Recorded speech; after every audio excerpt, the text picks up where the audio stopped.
आज दीप अमावस्या होती. म्हणजेच आमच्याकडे याला ज्योती म्हणून सेलिब्रेट करतात. ज्योती ही म्हणजे देवी असते जी आपल्या बाळाचं रक्षण करते आणि ही अमावस्या सुद्धा त्यासाठी साजरी केली जातात. बाळाच्या चांगल्या भविष्यासाठी, त्याच्या आरोग्यासाठी म्हणून असं संरक्षण केलं जातं लहान मुलांचं. खरं सांगू, ह्यात पूर्ण सणाची मजा ना लहान असताना यायची. आजच्या दिवशी आम्हाला आई सकाळी छान अंघोळ घालायची, केस धुवून द्यायची, त्यानंतर पाटावर बसून औक्षण करायची आणि नंतर छान गोडाधोडाचं खायला द्यायची. आजच्या दिवशी खरा तर मान असतो शेवयाच्या खिरीचा आणि छान गूळ घालून भरून केलेल्या पोळीचा. ती जी मजा होती ना ती सगळ्या सणांची लहानपणी जास्त यायची. घरी तर व्हायचीच पूजा, पण त्यानंतर ज्यांच्याकडे लहान बाळ नाही त्यांच्याकडेही जाऊन आम्हाला खाऊ मिळायचा. त्यांच्याकडे छान पूजा व्हायची.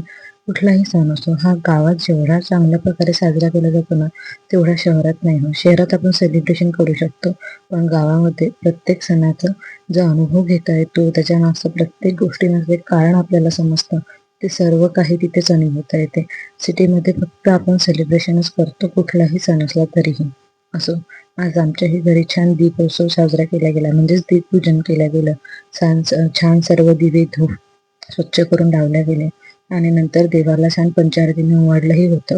आज आमच्याकडे ज्योती म्हणजेच माझ्या ताईची आज पूजा झाली होती.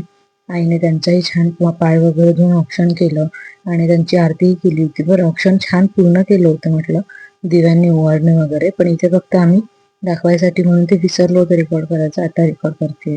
तुमच्याहीकडे तुम्हीही असं छान दीपावली साजरी केली असेल.